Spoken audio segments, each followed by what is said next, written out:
Welcome back. आप देख रहे हैं आज पाकिस्तान। मौसम इतना अच्छा है कि हम खाने की प्लानिंग कर रहे थे। हमने सोचा कि जी पकौड़े मंगाए जाएं, पराठे मंगाए जाएं, और अब हमारे साथ क्योंकि माविश मौजूद हैं। अस्सलाम माविश, क्या हाल चाल है? मैं ठीक हूँ। पछतावा हो रहा है कि खाने में कुछ अभी तक आया नहीं है। सादे बिस्कुट आज के दिन भी इतने अच्छे मौसम में रखे हुए हैं, तो हमने फ़ौरन से ऑर्डर किया है कि ज़रा अच्छा सा कोई पकौड़े शकौड़े हमारे लिए भी लाए जाएँ।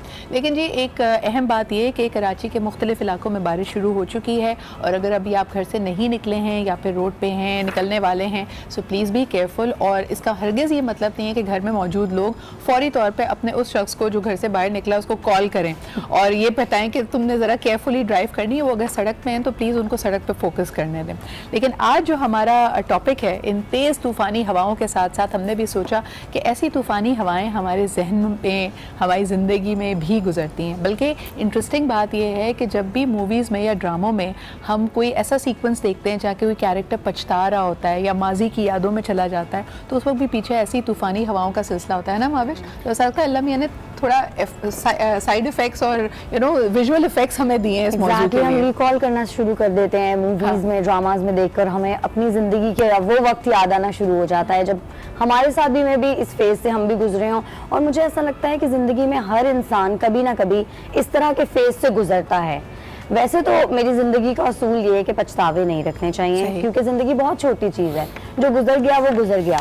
बट सबको पता है, इट्स नेचुरल कि कुछ चीज़ें ज़िंदगी में ऐसी होती हैं कि इंसान सोचता है कि ये नहीं होना चाहिए। लेकिन माविश कुछ लोगों के लिए होता है ना कि आप जितने सेंसिटिव होते हैं, जितने आप हसास होते हैं, उतना ज़्यादा आप कभी कभार फील करते हैं। मैं आप लोगों को यहाँ पे रेकमेंड करना चाहूँगी, बहुत सारी किताबें इस मौजू पे लिखी गई हैं, ख़ास तौर पे उन लोगों के लिए जो कोई फ़ैसला लेने से घबरा रहे होते हैं और फ़ैसले में रुक जाते हैं। उनके पास बहुत सारे ऑप्शंस होते हैं। जब वो एक ऑप्शन को चूज़ कर भी लेते हैं तो वो बाकी ऑप्शंस को देख के सोचते हैं कि अगर मैंने वो लिया होता तो क्या होता, वो लिया होता तो क्या होता। अब आप अक्सर नौकरी के सिचुएशन में ये देखें कि अगर आपके पास 2 या 3 ऑफर्स आ जाएं, आप एक ले भी लेते हैं और उस वक्त बड़ा समझदार फैसला करते हैं। लेकिन जो आपने छोड़ा होता है उसके बारे में आप पछता रहे होते हैं कि वो भी अच्छी थी एक्चुअली। और पता है, इट्स नेचुरल। आप एक फैसला करने के बाद आप सोचते हैं कि पता नहीं मैंने ठीक किया, गलत किया।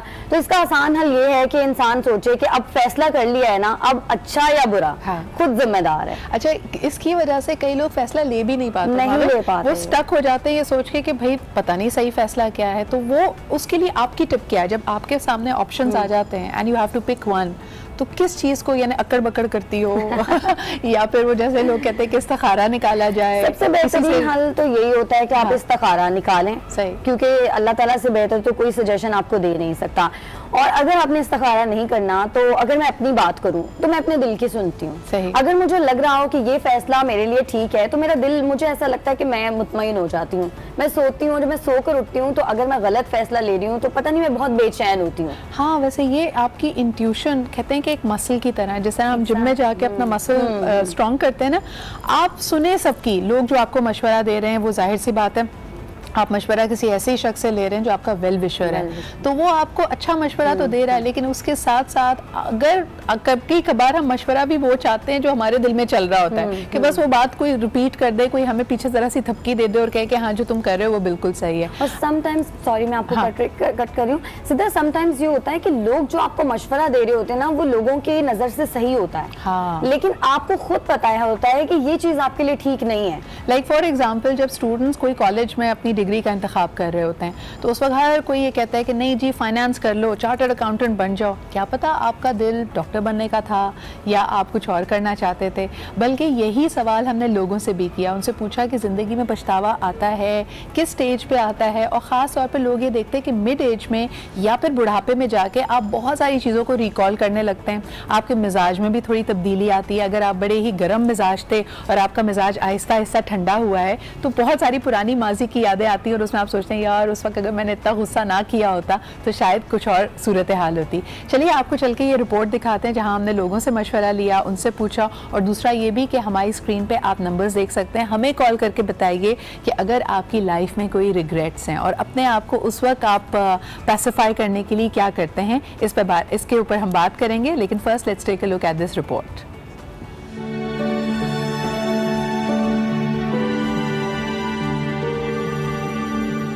पछतावा तो अल्लाह का शुक्र है किसी चीज़ पे भी नहीं है। ये है कि माँ बाप जल्दी चले गए, खिदमत नहीं कर सके ज़्यादा। मेरी ज़िंदगी में ये काश मैं O levels A levels कर लेता, मैट्रिक नहीं करता। पछतावा तो सर हम गरीब हैं, हमें तो हर चीज़ पे होती है, हर चीज़ पे। क्या चीज़ बताऊँ आप, एक बाइक वाला मेरे को हल्का सा गुजर के गया मेरे से, मैंने कुछ भी नहीं बोला, उसने गलत बात मुझे बोल दी, मैंने रोक लिया तो उल्टा मेरे पे चिल्लाने लग गया। जब मैंने किसी के साथ गलत किया और जिसके साथ गलत किया, हालांकि वो ऑनेस्ट था, लेकिन मैंने उसके लिए गलत किया, तो मुझे पछतावा है, तो मैं उससे माफ़ी चाहता हूँ और अपने अंदर और सुधार लाने की कोशिश करूँगा।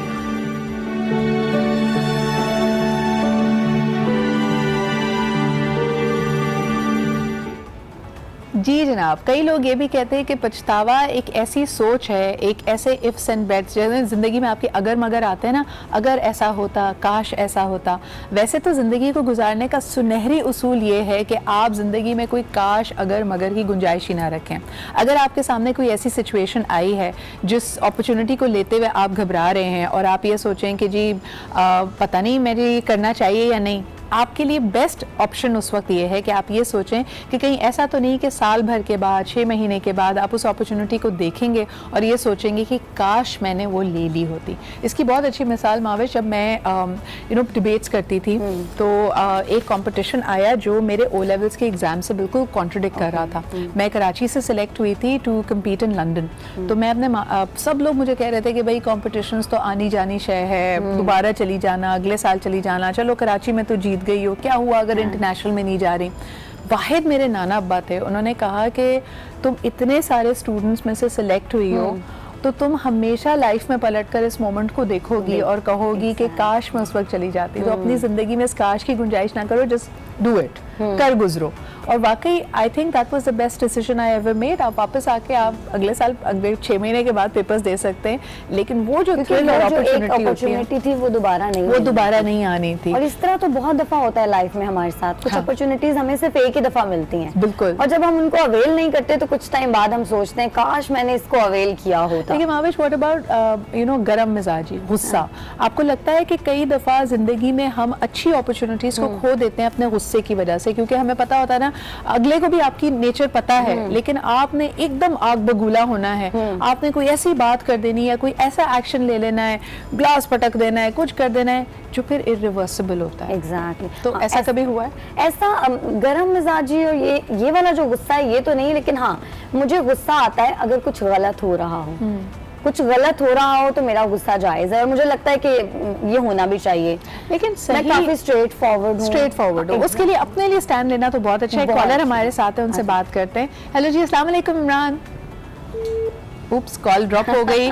नंबर आपके सामने जी, दोबारा कॉल कर लें। आज हवा तेज चल रही है तो मुझे लग रहा है तारे भी आगे पीछे हो रही है। आज कुछ ज्यादा तेज हवा चल रही है और बल्कि अनएक्सपेक्टेड है।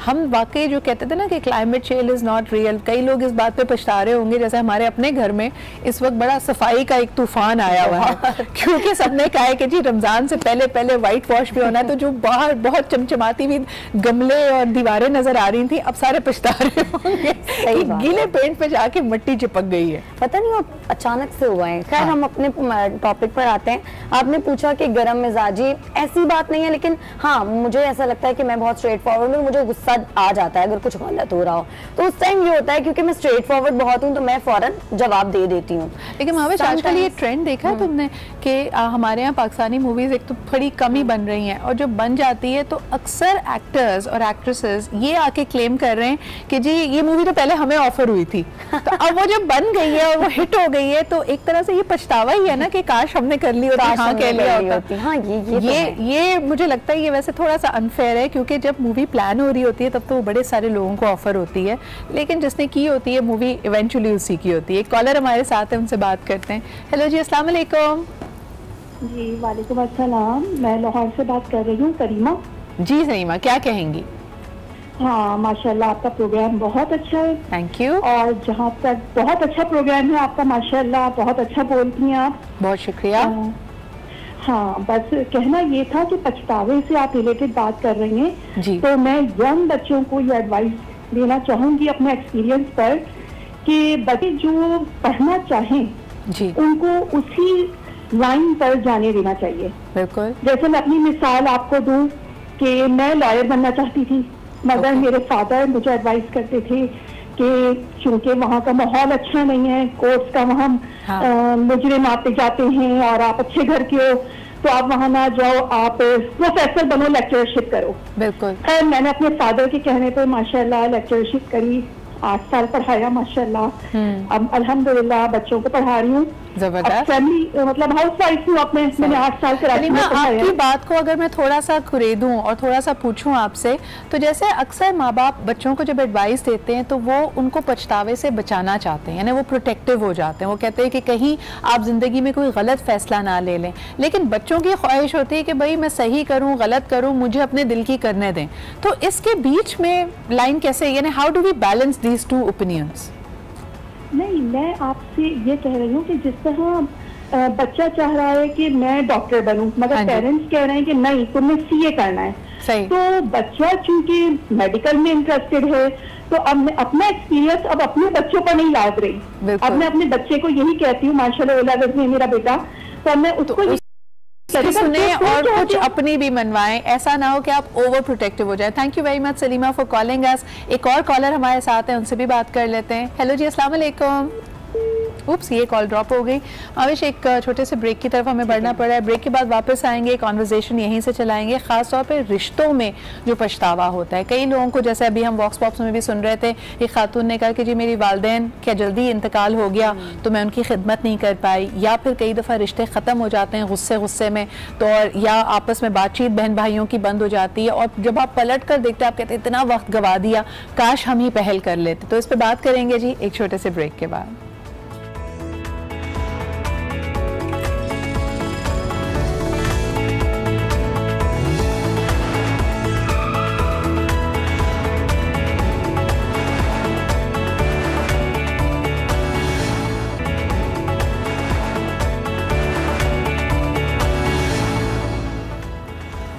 And welcome back. आप देख रहे हैं आज पाकिस्तान, और यकीनन हम बात कर रहे हैं रिग्रेट्स की। लाइफ में रिग्रेट्स लोगों को आते हैं, और यकीनन हम कभी ना कभी जब एक डार्क फेज में जाएं, जब हमें लगता है कि ज़िंदगी हमारे प्लान के मुताबिक नहीं है या हमारी तवक्कुआत उससे बहुत ज़्यादा थी, तो हमें कहीं ना कहीं वो मिसमैच नज़र आता है और लगता है कि शायद माजी में हमें कुछ स्टेप्स, कुछ एक्शंस मुख्तलिफ तरीके से करने चाहिए थे। अभी हम बात कर रहे थे ख़ास तौर पर जब रिश्तों में ये पछतावा आता है तो फिर कैसा महसूस होता है और उस वक्त क्या करना चाहिए। मावेश, लाइफ में यानी जाहिर सी बात है आप भी जैसे काम कर रहे हो, हम अक्सर कहते हैं कि पेरेंट्स के साथ, घर वालों के साथ कम वक्त गुजारने को मिलता है। अभी एक साहिबा ने ये शेयर किया कि जी मेरी वालिदैन का जल्दी इंतकाल हो गया, उनके साथ इतना वक्त नहीं गुजार सके, खिदमत नहीं कर सके। ऐसा पछतावा जब जहन में आए तो क्या करना चाहिए? ऐसा पछतावा सिद्रा बहुत दफ़ा आता है, क्योंकि मैं हूँ और मेरे साथ की बहुत सारी और एंकर्स हैं, हम लोग आउट ऑफ सिटी मूव हुए हैं जॉब की वजह से। ज़ाहिर है हमारे पेरेंट्स दूसरे शहर में रहते हैं, मैं लाहौर से बिलोंग करती हूँ। मुझे बहुत दफ़ा अब जाकर ज़्यादा फील होना स्टार्ट हो गया है कि मुझे ये वक्त अपने पेरेंट्स के साथ गुजारना चाहिए, क्योंकि ये वो टाइम है जब पेरेंट्स को ज़रूरत होती है आपकी, और आप अपने करियर में, अपनी चीज़ों में इतना बिजी हो जाते हो कि आपको याद ही नहीं रहता कि आपके घर में पेरेंट्स भी हैं आपके। मुझे ऐसा लगता है कि मैं उनको उस तरह से वक्त नहीं दे पाती, क्योंकि टेलीफोन कॉन्वर्सेशन वो चीज़ नहीं रखती, वो मायने नहीं रखती जो आप बैठ कर बात करके, टाइम स्पेंड करके अपने पेरेंट्स को दे सकते हैं। तो ये वाला रिग्रेट मुझे होता है, अभी से होता है। हाँ। और मैं नहीं चाहती जिंदगी में वो टाइम आए कि मुझे इसके ऊपर बहुत ज़्यादा पछतावा होने लगे। कभी कभार आपने देखा है दोस्ती में या रिश्तेदारी में भी आप गुस्से में कतई ताल्लुक कर लेते हैं, बिल्कुल कर, जिसकी तो अगर हम अपने दीन की तरफ भी देखें तो ममानियत की गई है। जुम्मे की नमाज के वक्त भी आपको बार बार कहा जाता है कि अगर आपने अपने रिश्तेदारों से 3 रोज़ से ज़्यादा अगर आप कतई ताल्लुक कर लें तो फौरी तौर पर रुजू करें, दोबारा बातचीत करें, ये जो आपके रिश्ते हैं उनको संभाल कर चलें। लेकिन कई दफ़ा अब देखें लोग गुस्से में बहुत बातें कह जाते हैं, साल बात नहीं करते, फिर पछताते हैं। ऐसा कभी देखा है लाइफ में? हुआ भी है ऐसा लाइफ में। हाँ। आई थिंक सबके साथ होता है। हाँ। कुछ दोस्तियां इस वजह से खत्म हो गई गलतफहमी की बेस पर, या फिर किसी ने गलतफहमियां डाल दी। और एक मेरी बहुत अच्छी दोस्त है, उसके साथ मेरा एक लंबा टाइम कोई 2.5-3 साल हम लोगों की एक मिसअंडरस्टैंडिंग की वजह से हमारी दोस्ती बिल्कुल खत्म हो गई। तो वो 2.5-3 साल के बाद जब हमारी दोबारा दोस्ती हुई तो हम दोनों ही अब ये बात अक्सर करते हैं कि वो वक्त काश वापस आ जाए, और हम इतनी छोटी सी बात की वजह से अपने अंदर ये जो 2.5-3 साल का वक्त था ये ना आता। बिल्कुल। एक कॉलर हमारे साथ है माविश, उनसे भी बात करते हैं। हेलो जी, अस्सलाम वालेकुम। जी, कौन साहब और कहाँ से बात कर रहे हैं? अहमद बात कर रहा हूँ इस्लामाबाद। जी अहमद, क्या कहेंगे? आज का हमारा मौजू है जी पछतावा। जी बहुत अच्छा मौजू है आपका, वैसे आपके सारे ही प्रोग्राम और मौजू बहुत अच्छे होते हैं। Thank you so much program जी। तो इसमें मेरा ख्याल बहुत अच्छा बोल रहे हैं आप सब, खासतौर पर मिस मैविश में अच्छा इसमें बोल रही है, लेकिन मेरा क्वेश्चन है इनसे जी कि इन्होंने कहा कि जी मुझे गुस्सा होता है जब कोई काम गलत होता है। हाँ जी, तो नॉर्मली गुस्सा ऐसी चीज पे तो आता है। हाँ जी बिल्कुल सही कह रहे हैं। अच्छा, लेकिन मुझे बताएं कि एक होता है कि उसूल, यानी अक्सर जो लोग बहुत ज्यादा गुस्सा करते हैं वो कहते हैं हम बड़े उसूल पसंद हैं, अगर हमारे प्रिंसिपल को, हमारी बात को कोई क्रॉस करता है तो। अब उसूल पसंदी और अना पसंदी में आपके ख्याल में क्या फर्क है फिर? देखें, जो अपना ये जिसको हम अपना उसूल समझते हैं वो नेचुरली को दूसरा समझ रहा होता है कि ये इसका उसूल जो है उसके अगेंस्ट है, तो इसी को कंट्रोल करना जो है ना वो आपका गुस्से पे कंट्रोल करना है। वही आपका अव्वलीन चीज है कि उस वक्त अपने गुस्से पे कंट्रोल करके, बड़े से बड़े दाना शख्स यही कहते हैं कि जो अगर वैसे तो अगर दीनी रूह से अगर देखा जाए तो ये कहा जाता है कि अगर आप हक पर हैं लेकिन आप उस वक्त बात को, इख्तिलाफात को ख़त्म करने के लिए खामोश हो जाएं तो वो भी आपकी नेकी में शुमार किया जाता है। बहुत बहुत शुक्रिया हमें कॉल करने का। एक और कॉलर भी हमारे साथ है, उनसे बात करते हैं। हेलो जी, अस्सलाम वालेकुम। वालेकुम अस्सलाम, मैं रुखसाना ज़ैदी बात कर रही हूँ। क्या हाल चाल है आपके रुखसाना? कितनी जबरदस्त चहकती हुई आपकी आवाज है, सुबह सुबह सुन के मजा आ गया। क्या कहेंगी आप? Thank you. मैं ये कहना चाहती कि जैसे एक तो ये कि आप लोग हमेशा बहुत अच्छे जबरदस्त किस्म के टॉपिक्स रख रहे हैं, जिससे एक तो ये पता चलता रहता है कि क्या हो रहा है क्या नहीं हो रहा और किस तरीके से लोगों के क्या आइडियाज हैं। तो आज का टॉपिक भी माशाल्लाह बहुत अच्छा है। Thank you. आप जब पलट कर देखती हैं अपनी जिंदगी को तो किसी चीज पे पछतावा होता है? बिल्कुल होता है, लेकिन ये है कि मैं असल में मैं उस चीज को कर लेती हूँ कि ये अल्लाह की मर्जी थी, इसी वजह से ऐसा हुआ, लेकिन फिर भी दिल में तो आता है और पछतावा थोड़ा बहुत होता है कि हमारे जैसे कि एजुकेशन है, मैंने बाकी सब लोग मेडिकल की तरफ चले गए, मैंने इस लाइन को छोड़ के मैंने जो है ना फौरी तौर पे college of home economics join किया, वहाँ से एजुकेशन हासिल की, लेकिन अब सोचती हूँ मुझे वो मेडिकल लाइन में ही जाना चाहिए था, वहाँ ज़्यादा मैं कर सकती थी अच्छा, लेकिन फिर भी फिर इस चीज़ को भी मैं बार दफ़ा सोचती हूँ कि नहीं, जिसमें अल्लाह ताला की मसलहत थी, जो हमें बेहतर अल्लाह ताला ने समझा वहाँ पे मुझे भेजा। इसी तरह हमारे बड़े भाईजान थे, उनको इंजीनियरिंग की तरफ का शौक था, लेकिन हमारे वालिदैन ने उनको कहा कि नहीं मतलब मेडिकल में ही एडमिशन लो, लेकिन हमें तो छोड़ दिया जो चाहे करो, लेकिन उनको जो है ना मेडिकल की तरफ भेज दिया, तो वो बेचारे उन्होंने बहुत, लेकिन उसमें भी फिर उन्होंने बहुत तरक्की की, मेडिकल में भी पीएचडी की। अल्लाह मियां देखिए रास्ते तो निकाल ही देता है, पछतावा हमारे दिल का एक मलाल होता है। बहुत बहुत शुक्रिया हमें कॉल करने का।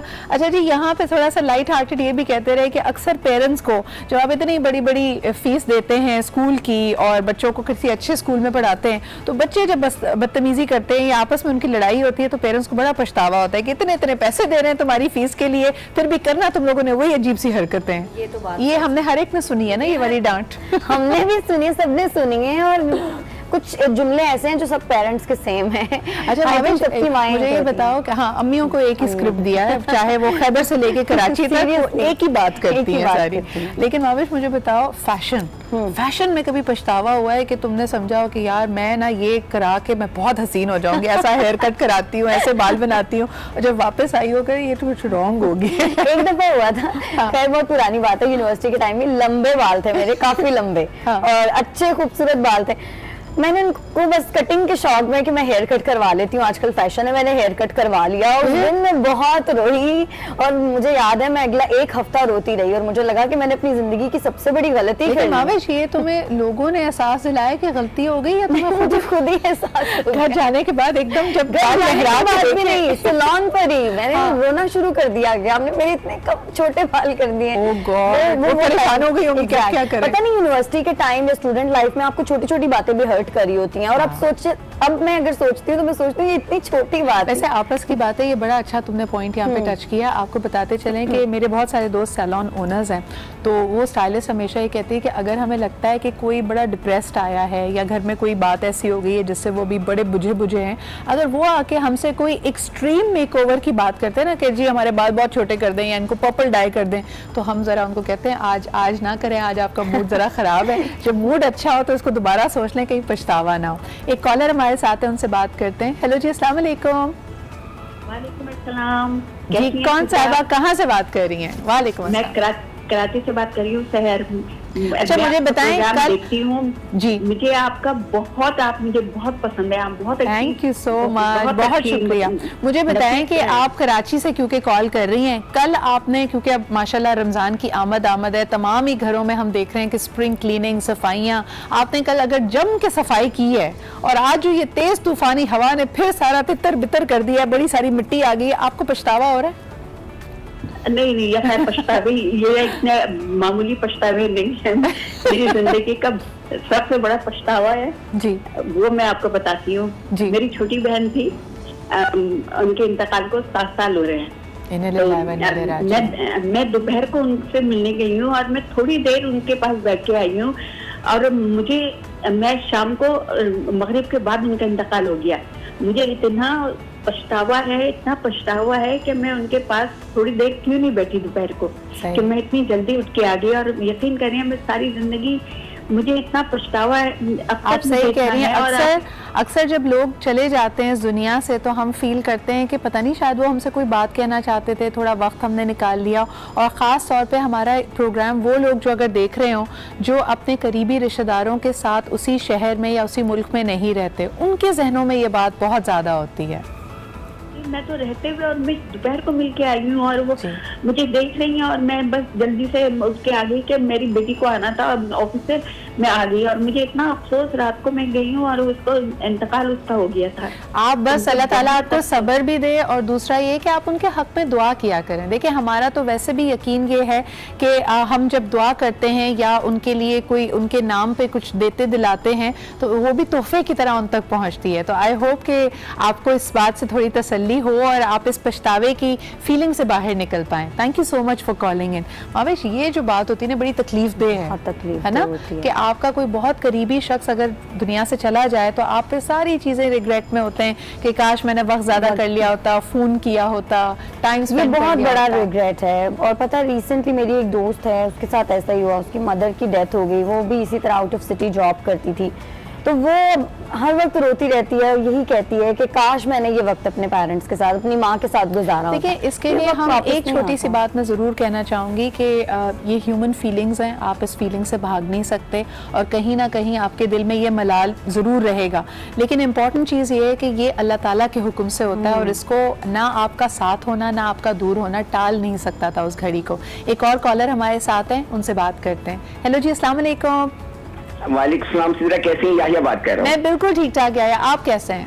अल्हम्दुलिल्लाह। आपके मौजूद मेहमान को भी सलाम हो। लेकिन किसी ने कहा था कि आप अच्छा बोलती हैं, लेकिन मैं कहता हूँ आप बहुत उम्दा बोलती हैं। बहुत शुक्रिया आपका, आपकी नवाजिश है, बस दुआ में याद रखा करें। हाँ जी, क्या बिल्कुल मैं ये कहना चाहूँगा, देखिए पछतावे, मेरी नजर में पछतावे की डेफिनेशन कुछ और है। मैं कहता हूँ कि अगर आपने कोई डिसीजन लिया, अपनी जहन से लिया और आपका कॉन्फिडेंट है तो आप उस पर कायम रहते हैं। और जिंदगी में चॉइसेस डिफरेंट हो जाती हैं। हाँ। बात चीज आप एक चीज लेते हैं, वो उसके बाद बहुत महंगी हो जाती है। आप शादी करते हैं, उसके बाद आपको एक और अच्छी लड़की मिल जाती है। लेकिन मसला है कि हम ये नहीं सोचते कि अल्लाह पाक ने जो हमें दिया वो हमारी बेहतरी के लिए दिया हुआ है। लेकिन मेरी नजर में पछतावा ये है कि अगर मैं कोई ऐसा काम करूं जिससे किसी की जिंदगी हर्ट हो और बाद में मुझे फील हो कि मैंने गलत डिसीजन लिया, गलत बात करती थी जिससे कोई मुतासिर हो रहा है, मेरी नजर में पछतावा ये है। मेरी नजर में पछतावा ये है कि अगर आपने एक एम बनाया है और आपने उस एम की खातिर आपने दूसरों को रोन डाला है, तो ये पछतावा है। लेकिन आप व्हाट इफ के बारे में क्या कहेंगे? या अगर मैं छोटा सा आपसे सवाल करूं, जो अभी आपने खुद ही उसकी तरफ इशारा दिया, कई दफा हमें बात समझ नहीं आती, कुछ प्रोस्पेक्ट्स की, कुछ रिश्तों की, हम मना कर देते हैं उनको, फिर बाद में हम उसको देखते हैं कि भाई हम जिसको खोटा सिक्का समझ रहे थे वो तो बहुत आगे चला गया, तो उस वक्त जो पछतावा होता है उसका क्या करें? वो इससे नेचुरल थिंग, वो तो आपके इख्तियार में नहीं होता ना, वो आपकी किस्मत का दखल होता है। आप देखें, सिर्फ मैं ही कहता हूँ कि पछतावे को अपनी कमजोरी ना बना ले। पछतावा होता है इंसान, लेकिन कुछ लोग मेरा सवाल यही है कि कुछ लोग पछतावे को लेकर बैठ जाते हैं और फिर इनकी जिंदगी एक अजीब हो जाती है, उदास सी हो जाती है और फिर वो डिसअपॉइंटेड हो जाते हैं। तो उसके लिए हम क्या करेंगे? बिल्कुल सही, बहुत बहुत शुक्रिया कॉल करने का। आपके इस सवाल को टैकल करेंगे जी एक छोटे से ब्रेक के बाद। मैं और माविश उस पर बात करेंगे कि जी जो लोग पछतावे को लेकर ही बैठ जाते हैं और उसकी वजह से वो डिप्रेशन में चले जाते हैं या बहुत ही डार्क थॉट्स उनकी हो जाती हैं, उनके लिए क्या मशवरा होगा? एक छोटा सा ब्रेक लेते हैं, विल बी राइट बैक।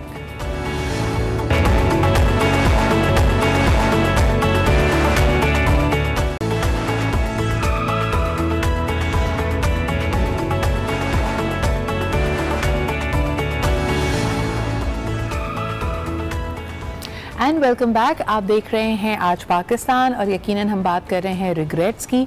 एक बड़ा इंटरेस्टिंग सवाल हमारे कॉलर याहिया ने किया था। उन्होंने कहा कि जी कुछ लोग रिग्रेट्स को ना एक मुसलसल फीलिंग बनाकर अपने ऊपर तारी कर लेते हैं, यानी ठीक है जी अगर ज़िंदगी में कुछ ऐसा हो भी गया जिसको सोच कर आप पछता रहे हैं लेकिन आप उसी फीलिंग में क्यों हैं। लाइक मिसाल के तौर पर जैसे करियर्स की बात होती है, रिश्ते ख़त्म होने की बात होती है, फिर भी तो आपने ज़िंदगी में आगे बढ़ना है ना। हम कुछ टाइम के लिए स्टक हो जाते हैं, डिप्रेशन में चले जाते हैं। उस वक्त माविश क्या करना चाहिए? उस वक्त डिप्रेशन का तो मुझे लगता है सबसे ज़्यादा बेहतरीन हल ये है कि जिस आपका जो वेल विशर है ना, जिसके साथ आप अपने दिल की बात कर सकते हो खुल के, मुझे लगता है टॉक अबाउट दैट थिंग जो कि आपको डिस्टर्ब कर रही है, and talk to that person जो कि आपको लगता है आपका वेल विशर है और आपको लगता है आप अपना दिल खोल के उसके सामने रख सकते हो। और दूसरा आपको अपने ऊपर ना खुद ही थोड़ा सा नजर रखनी पड़ेगी कि अगर आप वॉलो कर रहे हैं उस बात पे और आपको ऐसा फील हो रहा है कि आप बस उसी चीज के बारे में सोचते रहते हैं, कोई आपको मदद नहीं कर सकता। थोड़ा अपनी सोच की धारा को खुद बदलना पड़ेगा। उसके लिए अपने आप को डिस्ट्रैक्ट कीजिए, बाहर खाने पे ले जाएं, मूवी ले जाएं,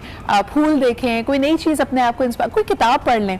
अपने आप को डिस्ट्रैक्ट करना ये आप ही की रिस्पॉन्सिबिलिटी है। एक कॉलर हमारे साथ है, probably the last caller of the show, उनसे भी बात कर लेते हैं।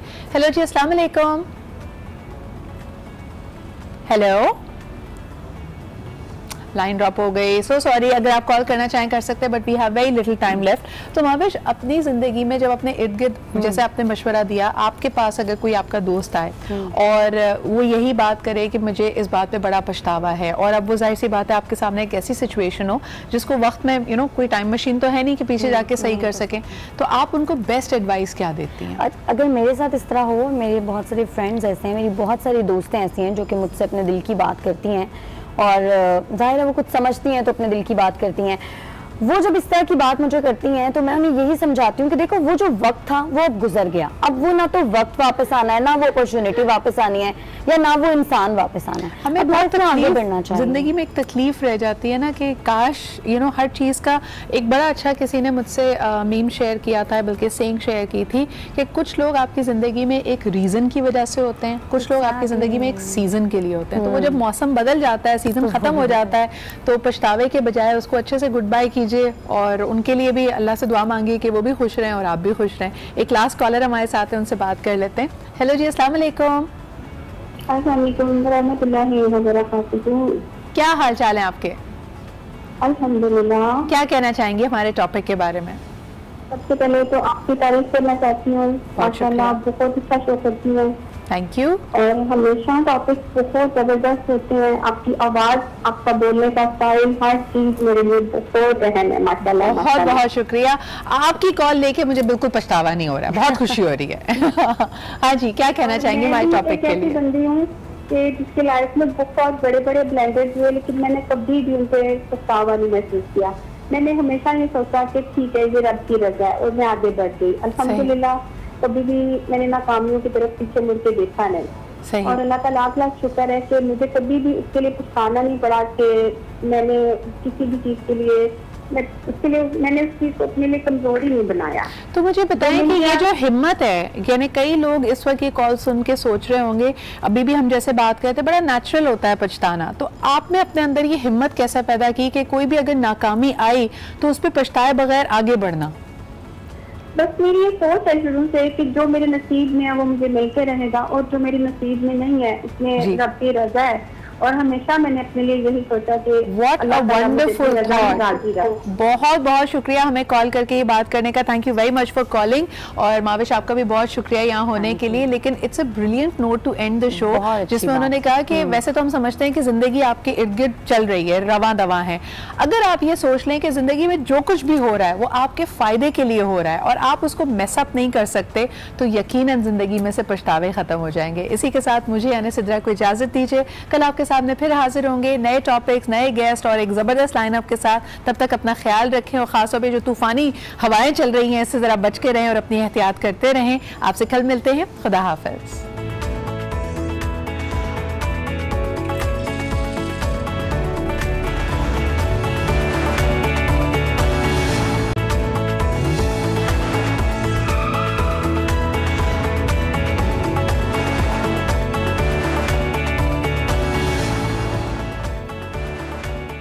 अस्सलाम वालेकुम and a very warm welcome. आप देख रहे हैं आज पाकिस्तान। मैं हूं सिद्रा इकबाल। हम आपके सामने लाइव हैं from our Karachi Studios.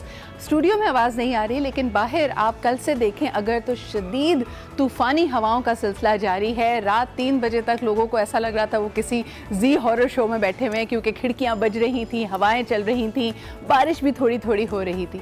Karachi में पेश खिदमत है जी कोयटा की हवा के बाद अब ये जो नया सिलसिला है इसको हम कहते हैं दुबई के बादल।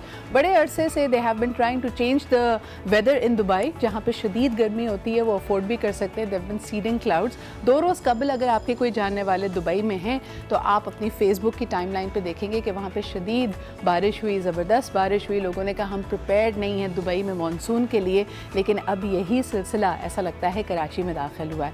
तो अनएक्सपेक्टेडली कहा यह जा रहा है, हमारी टेलीफोन की ऐप्स हमें यही दिखा रही हैं कि मौसम बदल चुका है और इस तब्दीली में आप ये देखेंगे कि यकीनन बारिश भी होगी, हवाएं भी चल रही हैं। कल कई लोगों के लिए ये बारान रहमत ज़हमत बनकर भी आया, क्योंकि ऐसे इलाके जहाँ पे छतें जो घर की हैं वो पक्की नहीं हैं, इस तेज़ हवा के लिए प्रिपेयर नहीं थी, छतें उड़ गई। तो एक दफ़ा फिर वो तमाम लोग जो बाइक से सफ़र कर रहे हैं, वैसे तो साइन बोर्ड्स अब उस तरह शहर में नहीं लगे हुए, लेकिन फिर भी एहतियात बरतिए। मेक श्योर कि इस तरह का कोई स्ट्रक्चर जो आपको लगे कि इतना स्टर्डी नहीं है उसके करीब से गुजरते हुए थोड़ी एहतियात करें।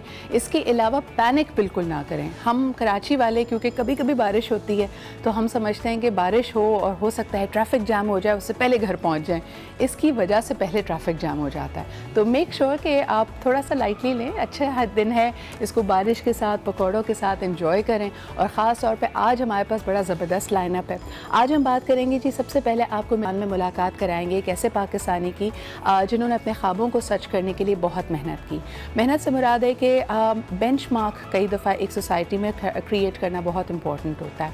हम में से अक्सर लोग जब अच्छा काम करते हैं तो ख्वाहिशमंद होते हैं कि उसको इंटरनेशनली सराहा जाए, और कभी कभार हम बहुत अरसा लगाते हैं अपनी लोकल मार्केट में काम करते हुए तो हम एक कंफर्ट जोन में चले जाते हैं। Stepping out of that comfort zone is an achievement in itself. तो आज हम आपकी मुलाकात कराएंगे एन हॉलीवुड एग्जीक्यूटिव प्रोड्यूसर से जो पाकिस्तानी ओरिजिन के हैं।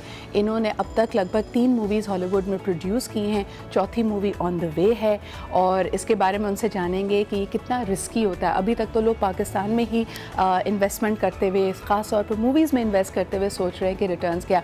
For a Pakistani to survive in Hollywood, to make that investment, to make that sustainable, it's a question mark. इसके बारे में हम मज़ीद जानेंगे। इसके अलावा जी आपको बतारत में हो रहे हैं इलेक्शंस, और इलेक्शंस लोकसभा के बाद क्या सिचुएशन बनी है, और ख़ास तौर पे जो हम बार बार लोकली इस बात को डिस्कस कर रहे हैं कि जी मोदी सरकार का आना पाकिस्तान के लिए फ़ायदेमंद होगा या नहीं। क्या हम ये यहाँ पे सवाल कर रहे हैं कि मोदी सरकार के आने की वजह से फैशिज्म या ये जो थोड़ा एक्सट्रीमिस्ट एक रवैया बन चुका है भारत सोसाइटी का, भारत सरकार का, उसमें कोई कमी आती है या नहीं। वैसे तो वज़ीर-ए-आज़म इमरान खान साहब का कहना है कि अगर मोदी सरकार दोबारा गवर्नमेंट बनाती है तो उनसे बातचीत मुज़ाकरात का सिलसिला चलाना ज़्यादा आसान होगा। That is up in the air. इसके अलावा जी the big discussion at 10 o'clock, जो हमेशा हम आपको कहते हैं, आज हम डिस्कशन करने वाले हैं लाइफ अबाउट रिग्रेट्स जो ज़िंदगी में होते हैं। बहुत सारी चीज़ों पे आपको ज़िंदगी में पछतावा हो सकता है। वैसे तो हर लड़ाई, हर झगड़े के बाद हम सोचते हैं काश मैंने उस वक्त ये कहा होता, मेरा कमबैक ये होना चाहिए था। इस तरह के अलावा जो बड़े बड़े पछतावे भी होते हैं, क्या हमें वाकई फेलियर्स पे पछताना चाहिए या सिर्फ उनसे सीखना चाहिए? All that and more in today's show. लेकिन अभी एक छोटा सा ब्रेक लेते हैं and will be back with मिलो पाकिस्तान से।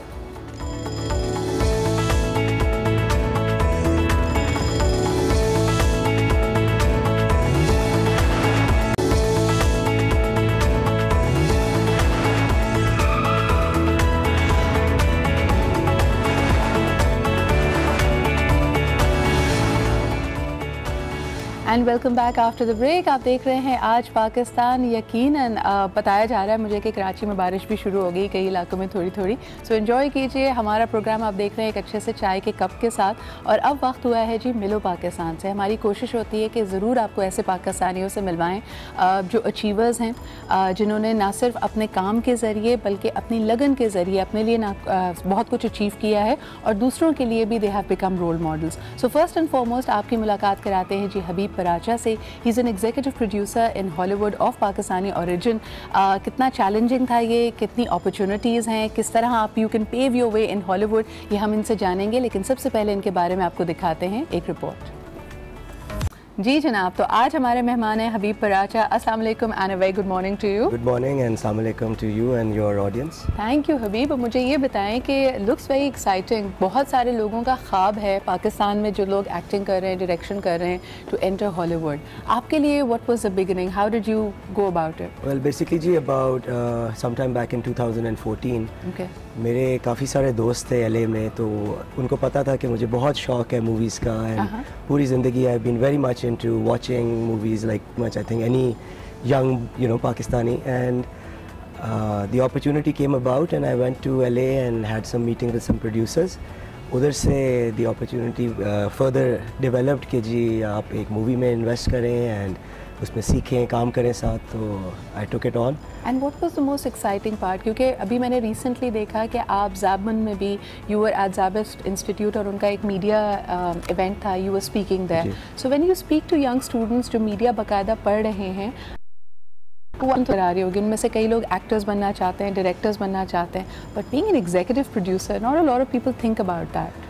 You know, it's a little harder because it's as an executive producer you're doing everything. Yeah. उसमें आपको finances में भी देखना है, उसमें आपको editing भी देखनी है, and it's a team effort. Yeah. तो for me, क्योंकि मेरा background film का नहीं था, I thought this was the best way in. Right. अगर मैंने film school में गया होता, probably मैं इस तरह start नहीं लेता. But the thing that excites me the most is कि मेरे को अल्लाह मियां ने एक मौका दिया है कि मैं इसके through हमारे पाकिस्तान के जो यूथ है उनको भी गाइड कर सकता हूँ, उनको एक इंकरेजमेंट दे सकता हूँ कि आप मेहनत करो और आप इस फील्ड में जाओ और इसमें आपको बहुत टैलेंट भी मिलेगा और पोटेंशियल भी मिलेगा आगे। What kind of scripts and movies attract you? ये मैंने आपकी जो तीनों मूवीज़ की अगर तरफ देखें और अब जो चौथी इंशाल्लाह ताला रिलीज़ होने वाली है, they're very different. एक कोई ख़ास जॉनरा नहीं, जैसे लोगों को होता है ना जी डिस्टोपिया पसंद है, फैंटेसी पसंद है, और may be they like war movies, they're all very different. तो आप जब मूवी सेलेक्ट कर रहे होते हैं in which you are investing, what's at the top of your mind? So for me, देखें, because I was new to this, I was choosing movies based on one, the cast. Okay. And two, obviously the story that kind of resonated with me. However, I did not want to fix one particular genre in the film industry because I'm learning. तो मैंने सोचा कि जी whatever makes sense to me right now, उसमें मैं to start with उसमें करूँगा, and eventually I will obviously pick a particular genre that is more appealing to me or that makes more sense to me. The Last Full Measure, which is the new one that's coming out in the fall, ये मेरे को सबसे ज़्यादा, because it's based on a true story and it's based on a true story about a war, the Vietnam War, and is a soldier in that जिसको Medal of Honor, which is the highest American award for a military person. तो मुझे इससे जब मैंने ये script देखी and जो cast देखी, मुझे लगा कि इससे मैं सिमिलर इस तरह की पाकिस्तान में कितनी स्टोरीज होंगी. We've had 3 wars, एंड क्यों ना हम अपने हीरोज़ को भी इसी तरह हाईलाइट करें एंड अपनी यूथ जो हमारी यंग पॉपुलेशन है उनको दिखाएं, क्योंकि हमारी majority population is under the age of 30. इन्होंने कभी वॉर नहीं देखी है. इनको अलॉट ऑफ जो हमारे हीरोज़ थे इनका इतना पता भी नहीं है. बिल्कुल.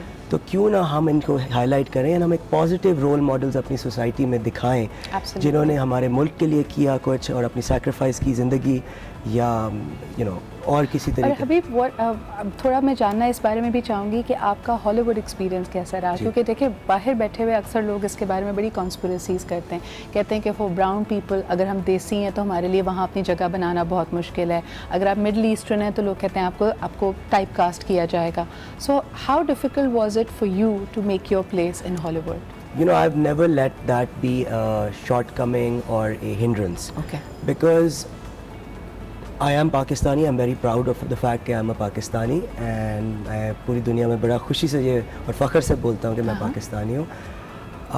Naturally there are certain typecastings and stereotypes. आपको कभी फील हुआ कि people are closed off because of our ethnic background या पाकिस्तान की वजह से, या पाकिस्तान का impression वहाँ पे क्या है? Unfortunately because of the war on terror जिसके ऊपर पाकिस्तान को हमें बहुत एक impact आया globally, उसका एक है issue, but I think now we are mashallah on the right trajectory and वो resolve हो जाएगा. For me personally, मैंने हमेशा इसको जो आप कोई लोग अपनी weakness समझेंगे, मैं उसको अपनी strength बनाता हूँ. Right. कि ठीक है, अगर ये problem है, इसको how do I channel it into a positive?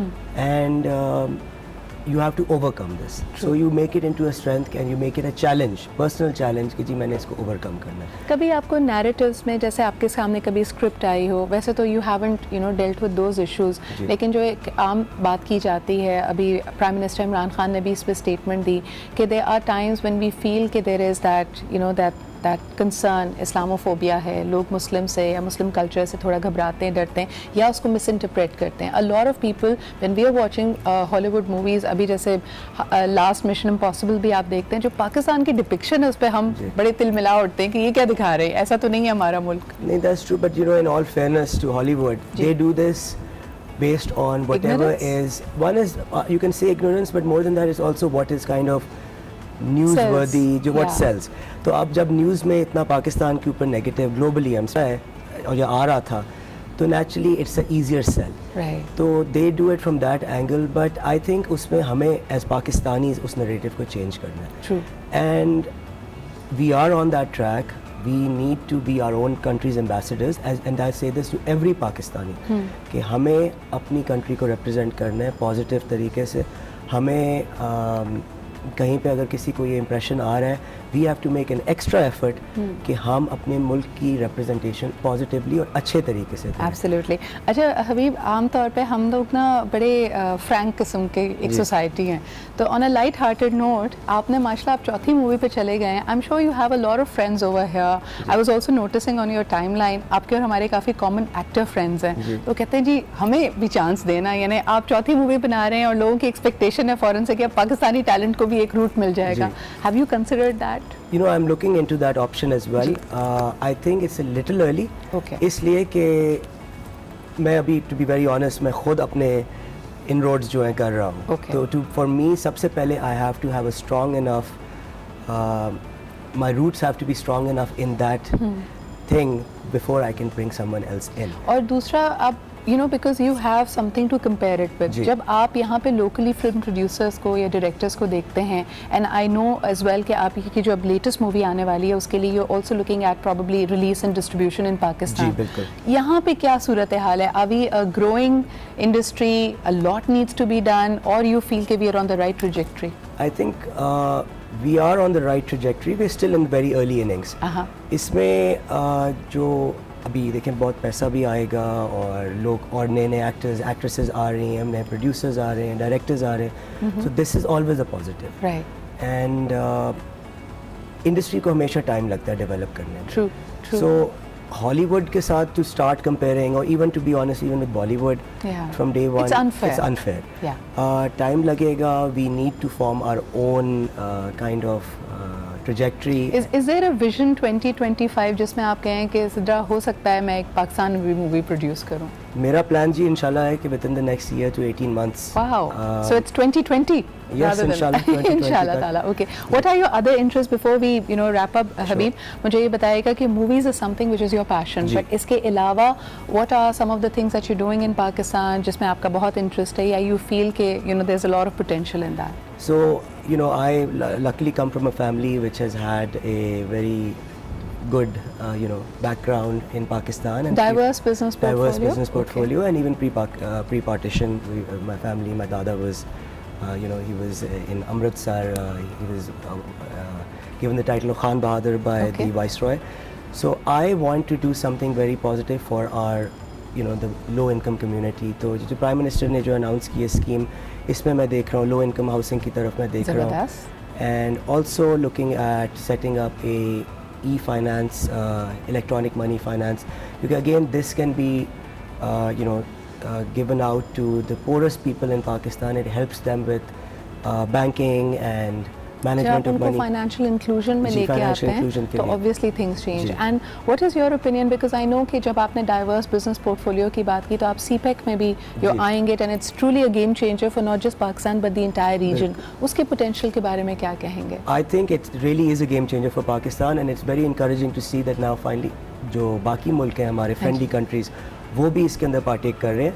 मैं एक्चुअली खुद बीजिंग जा रहा हूँ for conference on CPEC from the 22nd to the 26th. ज़बरदस्त. तो इस पे आई थिंक मैं बेहतर जवाब आपको इंशाल्लाह उससे आके दे सकूं। We wish you the best of luck. In fact, ये इशू हम अक्सर उठाते रहते हैं, तो हम इंशाल्लाह हबीब को दोबारा बुलाएंगे, not just as a Hollywood producer but also as somebody who will tell us how CPEC is actually shaping up for Pakistan, because वो भी हम थोड़ा सा ऐसा समझते हैं कि कभी न्यूज़ में आता है, कभी पीछे चले जाता है. But thank you Habib. Definitely we feel कि people who are in the field of filmmaking, they have a sensitive, compassionate heart, and आपके मुख्तलिफ इंटरेस्ट को देख के डेफिनेटली यही लगता है. So thanks for being here. Good luck for all your ventures. अब लेते हैं जी एक छोटा सा break. We'll be right back और बात करेंगे ज़रा पड़ोसी मुल्क के इलेक्शंस के बारे में. So stay with us.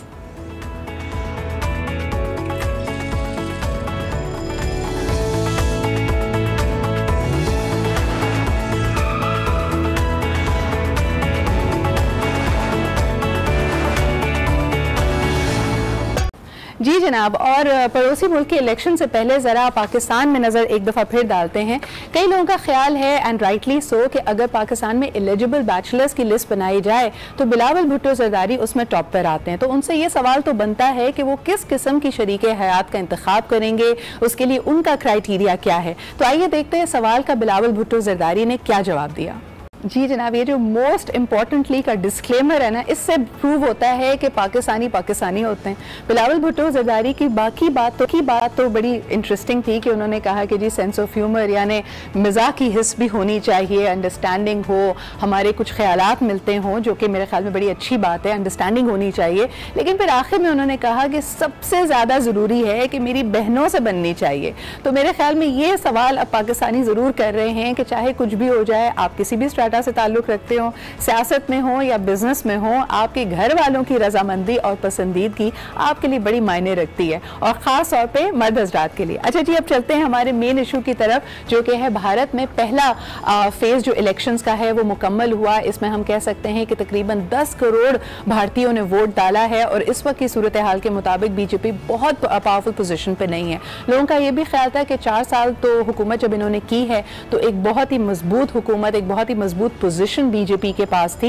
लेकिन हालिया हालात में यकीनन हमने ये देखा है कि इनकी मकबूलियत में भी कमी आई है, बहुत सारे प्रॉब्लम्स भी इन्होंने फेस किए हैं. ख़ास तौर पे लोगों ने कहा है कि भारत में जो इंतहा पसंदी का एक हम राइज देख रहे हैं, उसकी वजह से लोगों में तशवीश पाई जाती है. ये इलेक्शंस का पहला फेज़ किस तरफ इशारा कर रहा है, इस पर बात करते हैं. हमारे साथ मौजूद हैं पाकिस्तान के फॉर्मर एम्बेसडर नजमुद्दीन. आपने पाकिस्तान को मुख्तलिफ ममालिक में रिप्रेजेंट किया, जिसमें अमरीका भी ताल्लुक है, गहरी निगाह रखते हैं रीजनल मामलात पे, इनसे जानेंगे. अस्सलाम वालेकुम नजमुद्दीन शेख साहब. सर, ये पहला फेज जो इंडिया के इलेक्शंस का कंप्लीट हुआ है, ये क्या है, ये किस तरफ इशारा कर रहा है, भारतीय पॉलिटिक्स किस तरफ जा रही है, लोगों के जहनों में जो तशवीश थी इंतहा पसंदी को लेकर और पाकिस्तान से ताल्लुकात को लेकर, उसमें आप कहते हैं कि यानी ये अब किस तरह ये पिक्चर उभर कर सामने आ रही है?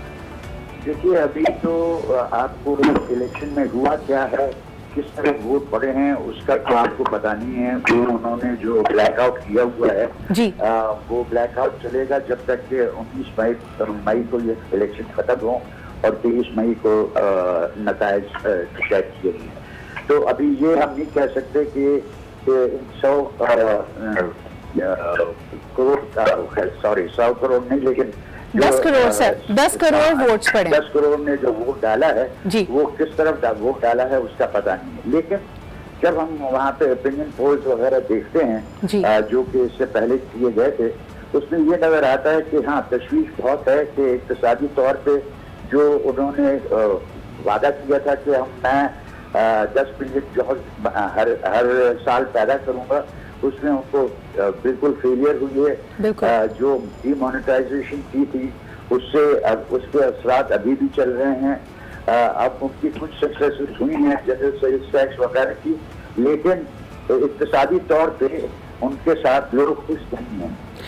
नजमुद्दीन शेख साहब, क्योंकि वक्त कम है, मैं आपसे ये भी सवाल करना चाहूंगी कि एन इलेक्शन से पहले जो बहुत बड़ा मनी लॉन्ड्रिंग का, करप्शन का स्कैंडल सामने आया है, जिसमें यहाँ तक कहा जा रहा है कि भारतीय एयरफोर्स के तैयारे इस्तेमाल किए गए ये करेंसी को लाने और ले जाने के लिए, उसके बाद आप समझते हैं कि बीजेपी की जो सिचुएशन है वो मजीद कमज़ोर हुई है? देखिए, करप्शन स्कैंडल जो है, खासतौर पर राफेल एयरक्राफ्ट का जो उन्होंने कॉन्ट्रैक्ट दिलवाया है अंबानी को, इसका जरूर असर हुआ है. लेकिन मुझे ये वाज़ेह है कि ये जो पुलवामा के बाद उन्होंने हमला किया और हमला बिल्कुल फेलियर हुआ, लेकिन उनकी एक रेपुटेशन बनी के साथ ये 56 छाती वाला बंदा जो है ये बहुत डिसाइसिव है, ये एक्शन लेता है और इसकी वजह से उनकी शायद शोहरत बढ़ी, कम होने के बजाय बढ़ी। तो अब मेरे ख्याल में कि इक्तिसादी तौर पे उनका फेलियर है, लेकिन उनको ये रेपुटेशन हो गई है के साथ ये एक्शन लेने को तैयार हैं और ये डिसाइसिव आदमी हैं। तो नजमुद्दीन शेख साहब, एक तरह से हम ये समझ सकते हैं कि जहां नैरेटिव जिस तरह मैनेज किया जा रहा है, अभी भी नरेंद्र मोदी को एक ऐसा स्ट्रॉन्ग पॉलिटिशियन, एक ऐसा स्ट्रॉन्ग प्राइम मिनिस्टर बना के पेश किया जा रहा है जिन्होंने पाकिस्तान के अगेंस्ट एक एक्शन लिया। ये एंटी पाकिस्तान कार्ड तो चले उनकी फेवर में है, लेकिन जैसे आपने खुद कहा कि इक्तिसादी तौर पर सूरत हाल अच्छी नहीं है, और फिर कांग्रेस का जो नैरेटिव है, कांग्रेस बड़े पुरजोर तरीके से बार बार ये बात कह रही है कि अगर 1973 में मुल्क में जमहूरियत बचाने की बात की जा रही थी और इस वजह से भारतीय इलेक्शंस बहुत इंपॉर्टेंट थे, इस दफा का इलेक्शन भारत को बचाने का, यानी जो उसका एक सेक्युलर इमेज है जहां वो टॉलरेंस और डाइवर्सिटी की बात करते हैं, उसके लिए लोगों को निकलना पड़ेगा। ये जो कॉल ऑफ एक्शन है कांग्रेस की, ये कितनी कामयाब होगी? नहीं होगी कामयाब। देखिए आप जरा देखिए कि कांग्रेस ने खुद क्या किया है।